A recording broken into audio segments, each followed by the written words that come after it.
Georgia during the 1990s just couldn't beat the Gators. They lost every game but one. That one game, a massive upset. As a 19-point underdog, Georgia wins that game by 20. That was bizarre. I was there for that one.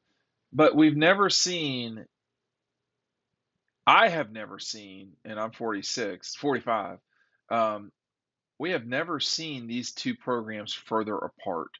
And that's what I wanted to talk about today here on Riding Home. Dean Legge, Ryan Curley, Matt DeBerry. Matt, you know, Florida was never this far ahead of Georgia in the 90s. And that really was peak Florida because if we're just for a history lesson for folks who are younger, in the 2000s, from 2006 to 2008, Florida won two national championships and had a top 20 season. The middle season, they got beat pretty bad by Georgia. But in that time, you had Georgia with a finish of number 2. They finished top 10 in 2008. These two programs right now, Georgia just won its second national championship in a row. Florida, if my math is correct, is a combined 12 and 14 with back-to-back losing seasons. Recruiting wise, it's hard to make the pitch that these two are in the same universe. I don't know if it's going to get better before it gets the same at Florida. What's your comment on, because you're not that much younger than I am. You've seen the power that Florida has when they have a really good head coach. What's your comment right now on the Gators and Dogs and the gulf of distance between the two of them?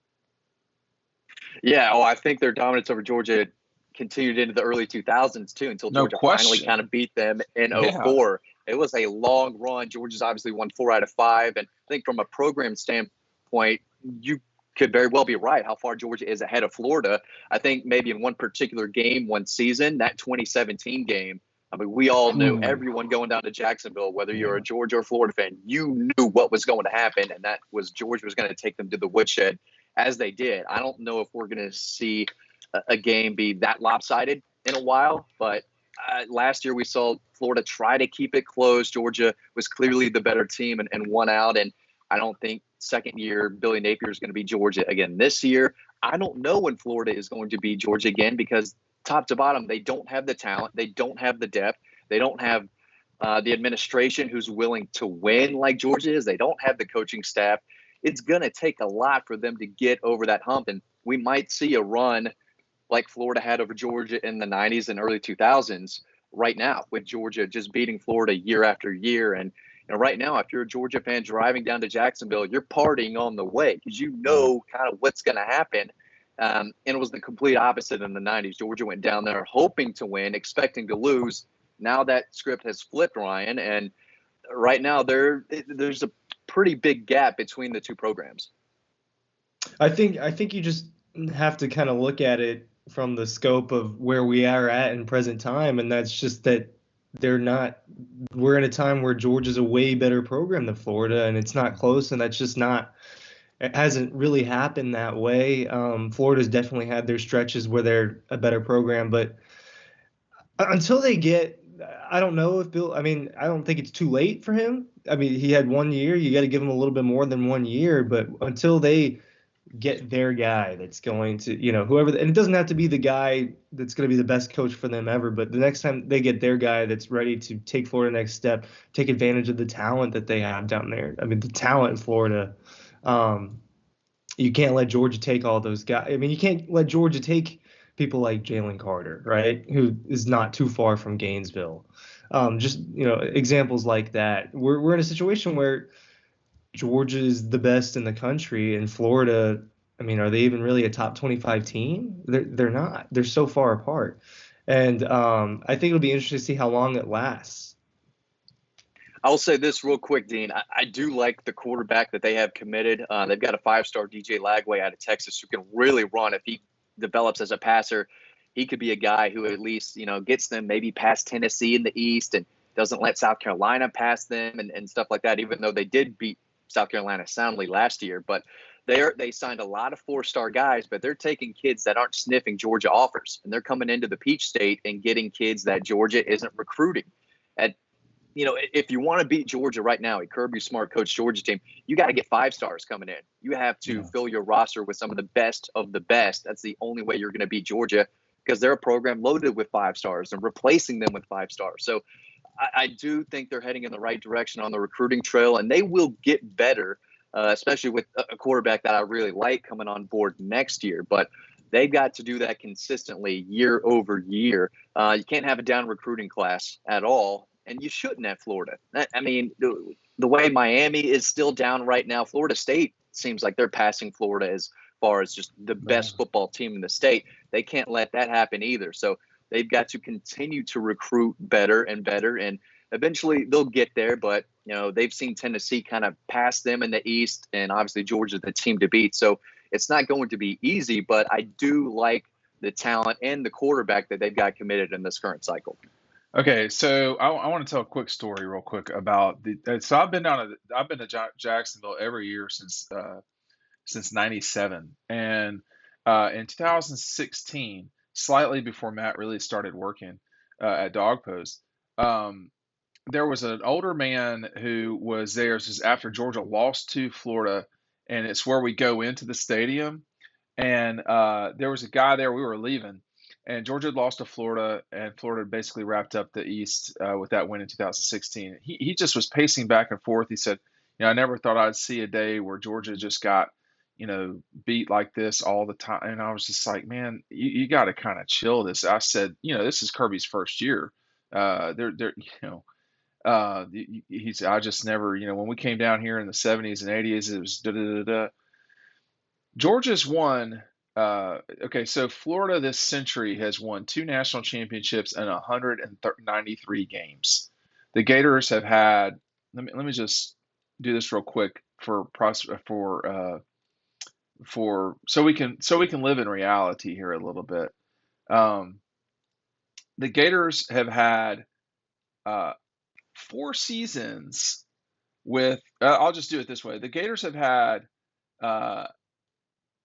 7 seasons with 7 wins or fewer this century.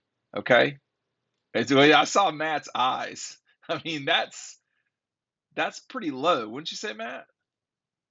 Especially for a program like theirs, they have the resources, and they're in a place where Florida is probably second behind Texas as far as producing, high school football talent. Right. There's no excuse for that, and that gets you fired at Georgia. And obviously we've seen multiple head coaches come through Florida recently. Only 2 have taken Florida to where they should be, and that's Spurrier and Urban Meyer. Everyone else has just dropped the ball with that program.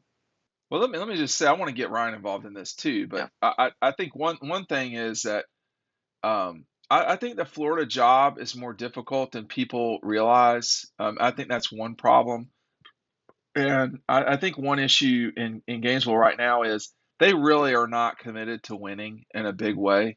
But let me get back to this discussion real quick, and I'll flip to you in a second here, Ryan. But when you look at, I just said 7 seasons at at Florida, where they had 7 wins or fewer. Georgia's had 1 of those this century. They've both had multiple SEC championships, although Florida, I think, has had 3, and Georgia's maybe had 3 this century. 2 national championships. The Gators have won 193 games this century. Ryan, you want to know how many Georgia's had won? What is it? 227. That's 34 more wins. That's a lot more wins. And to the old man that was there, understandably upset, what I would say to you is, you were in the moment. You didn't understand what you were about to witness, which was some serious. I mean, the recruiting was already starting at Georgia. But B, just because something is a particular way or was a particular way does not mean that will continue in the future. And just because Georgia's having this sort of success over the Gators right now doesn't mean that they will in the future. But Ryan, 227 to 193, I mean, that's pretty lopsided. Georgia, in addition, y'all, has had, whereas the Gators have had 9 10-win seasons or more, Georgia this century has had 15. I mean, Florida from the 90s, they're not there anymore. Go ahead, Ryan. I mean, I really do think it just comes down to having the right people in place, the people that are, I mean, the gap since Kirby was hired just, Oh, not even I mean, close. look at the last few seasons, just how like where that 34 win differential. Yeah. I mean, this past year, Florida won 6 I mean, games, of the 34 7 games, wins, yeah, of the 34 of the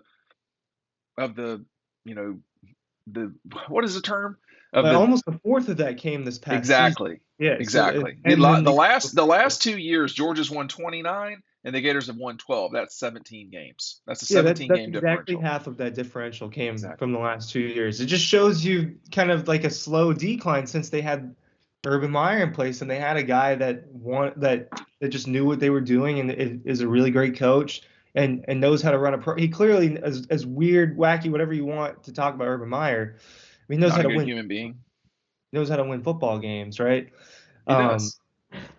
I guess was what I would say to this, Ryan, I want you to respond is we've seen Georgia win with multiple head coaches. We've seen Florida win with two, basically, which was Steve Spurrier and Urban Meyer. Now, those two are two of the best all time in college football history. But, but, and this is another discussion for another video, but is Kirby better than Urban Meyer was? I mean, Urban's got 3 national championships. So I see y'all are not answering, which means Oh, there's I a. I can Go ahead. answer. Yeah, I think yes because there's a green arrow going up.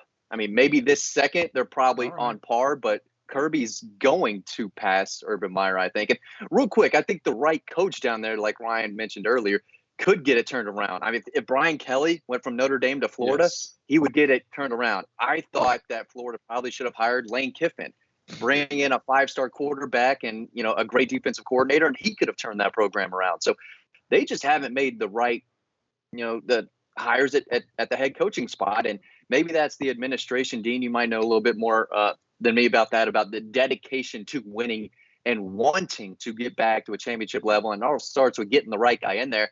They haven't done that. No one was scared when they hired Dan Mullen. No one No. was scared when they hired Jim McElwain. Jim McElwain, and I don't think anyone was worried when they hired Billy Will. Napier either. Or So, will. Or yeah, will. yeah. Yeah, I think But I'll just be very brief. I think and everybody's oh well y'all it's just a Georgia part. Okay, yeah, but we don't shy away from telling what the truth is as we see it. Florida has a commitment to winning problem, and what I'm saying by that is they're not committed to win the way that not just Georgia, but their other peers. They will always be a bigger deal than Florida State and Miami in Florida. They just will. But the combination of recruiting no longer being about where geography necessarily, that really hurts Florida and it hurts Miami and the Knowles too. But Florida doesn't really want to win the way they used to, and we saw and it was a moment in time, but we saw in a 3-year period them win 4 national championships in the 2 major sports. So that's a big deal. They've never been good at women's basketball for whatever reason, but they've been good at a lot of other sports. They're not a national power the way they once were, and it really shows on the football field. But I did want to say I do think right this second they are the furthest away from one another that they've ever been, and these two are tight. They got a lot in common as institutions. They got a lot in common as frenemies. They got a lot in common as rivals. But this is a huge gulf between the Gators and Dogs right now.